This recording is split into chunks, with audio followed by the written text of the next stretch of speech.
Assalamualaikum warahmatullahi wabarakatuh. Alhamdulillahil qail bismillahirrahmanirrahim. Wa wassaynal insana biwalidayhi husna. Shadaqallahul azim. Allahumma salli wa sallim wa barik ala sayyidina Muhammad wa alihi wa ashabihi wa man tabi'ahu ila yaumiddin. Rabbi shrah li sadri wa yassir li amri wahlul 'uqdatam min lisani yafqahu qawli wa ba'du. Ashabal fadilah yang kita muliakan, para alim, para kiai, para asatid, para sesepuh dan bini sepuh, seluruh para mustami'in, mustami'at kurma yang kita muliakan dan semoga senantiasa dimuliakan Allah Subhanahu wa ta'ala. Bil iktifa wal ikhtisar, ba'da hamdalah wassalawat ala Rasulillah Muhammad sallallahu alaihi wasallam. Di kesempatan yang penuh dengan keberkahan ini, Al-Fakir akan membuka kurma di kesempatan ini dengan menceritakan sebuah kisah dari Nabiullah Musa alaihi salam.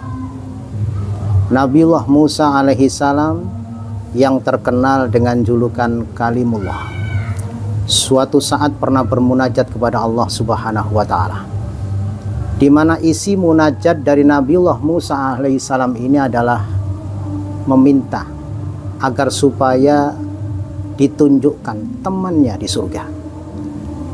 Ya Rob, tunjukkanlah siapakah temanku di surga.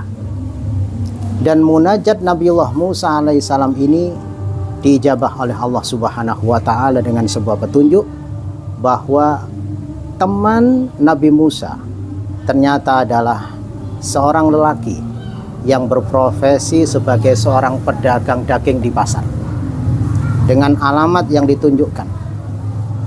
Maka hadirin seluruh mustami'in yang kita muliakan, apa yang telah ditunjukkan oleh Allah ini kemudian oleh Nabiullah Musa alaihi salam benar-benar dicari dan kemudian dipertemukan oleh Allah Subhanahu wa ta'ala. Seorang pedagang daging, di mana pendek cerita Nabiullah Musa alaihissalam berizin kepada seorang laki-laki tersebut untuk diizinkan bermalam di rumahnya. Mengapa? Karena Nabiullah Musa benar-benar penasaran, amalan apa kira-kira yang membuat seorang laki-laki tersebut menjadi temannya kelak di surga. Mustami'in, sesampai di rumahnya, Nabiullah Musa alaihi salam dengan sangat teliti memperhatikan gerak-gerik dan amalan-amalan laki-laki ini. Ternyata dari awal hingga di tengah hari beliau mengamati, tidak ada yang istimewa dengan orang laki-laki ini. Hanya ketika dia pulang dari pasar, kemudian dia mencacah dagingnya kecil-kecil, kemudian mencucinya, dan kemudian merebusnya hingga menjadi sebuah sop. Setelah selesai dia membuat sop itu, dia keluarkan sebuah keranjang, di mana keranjang itu ternyata adalah berisi seorang manusia. Nabiullah Musa bertanya kepada laki-laki tersebut, siapakah orang itu? Apa jawaban orang laki-laki ini? Dia adalah ibuku yang setiap hari aku rawat. Dia mandikan, kemudian dia ganti bajunya, kemudian ia suapi dengan sop, sampai kemudian ia kembalikan di tempatnya.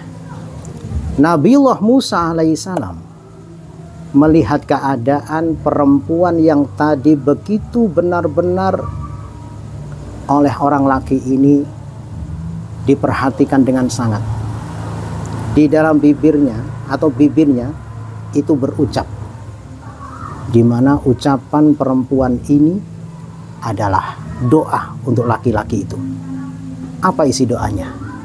Ya Allah, jadikanlah anakku ini teman Musa di surga.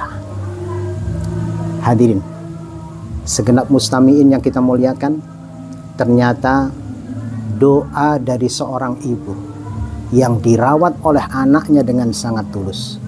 Ini menjadi sebab anak yang biasa saja ternyata derajatnya menjadi luar biasa. Para mustami'in yang kita muliakan, mungkin dari sepenggal cerita yang saya sampaikan ini dapat kita simpulkan bahwa berbakti kepada kedua orang tua yang merupakan satu perintah Allah Subhanahu wa taala dan juga perintah dari Nabi kita Muhammad SAW mengandung sebuah hikmah yang sangat luar biasa. Sehingga pantas jika kemudian Allah Subhanahu wa taala berfirman, wa wassaynal insana biwalidayhi husna. Dan aku perintahkan kepada semua manusia untuk berbuat baik kepada kedua orang tuanya. Hadirin segenap mustami'in yang kita muliakan. Kemudian yang menjadi pertanyaan, mungkin banyak di antara kita yang justru keadaan kedua orang tua kita ini sudah tiada. Keadaan orang tua kita ini sudah wafat. Dalam bahasa Jawa, nopo tasik saged tiang ingkang sampun dipun tilar tiang sepahipun niki bekti datang tiang sepahipun kali. Apakah bisa orang yang sudah ditinggal wafat oleh kedua orang tuanya kemudian ia berbakti kepada kedua orang tuanya? Hal ini pernah ditanyakan oleh seorang laki-laki dari Bani Salamah. Ketika orang laki-laki ini menghadap kepada Rasulullah Muhammad SAW, ya Rasulullah, hal baqiya alayya min birri abawayya syai'un abirruhuma ba'da wafatihima. Wahai Rasul, bapak ibuku sudah wafat. Adakah sesuatu amal yang bisa aku lakukan di mana amal ini adalah termasuk birrul walidin, baktiku kepada kedua orang tuaku? Ternyata Rasulullah SAW menjawab, na'am, ada. Walaupun sudah ditinggal wafat kedua orang tuanya, ternyata masih ada amalan-amalan yang amalan itu ternyata adalah tergolong birrul walidin. Apa saja amalan itu? Rasulullah SAW menjawab, yang pertama, as-sholatu alaihima, mendoakan kedua orang tua. Ternyata ketika orang tua sudah wafat, rutin mendoakan kebaikan-kebaikan orang tua agar diterima oleh Allah adalah merupakan bentuk birrul walidin. Mengapa? Sejelek-jelek manusia pasti punya kebaikan. Dan ketika anak mendoakan kebaikan orang tuanya agar supaya diterima dan ridhoi oleh Allah Subhanahu wa taala, itu adalah bentuk bagian dari birrul walidain seorang anak ketika sudah ditinggal wafat oleh orang tuanya. Maka tugas kita minimal ba'da maktubah. Jangan lupa kita kirim doa. Mudah-mudahan amal-amal orang tua kita, kebaikan-kebaikan orang tua kita selalu diterima dan dilipat gandakan pahalanya oleh Allah Subhanahu wa taala. Karena ini adalah bagian daripada birrul walidain ketika seorang anak mau mendoakan kebaikan untuk kedua orang tuanya.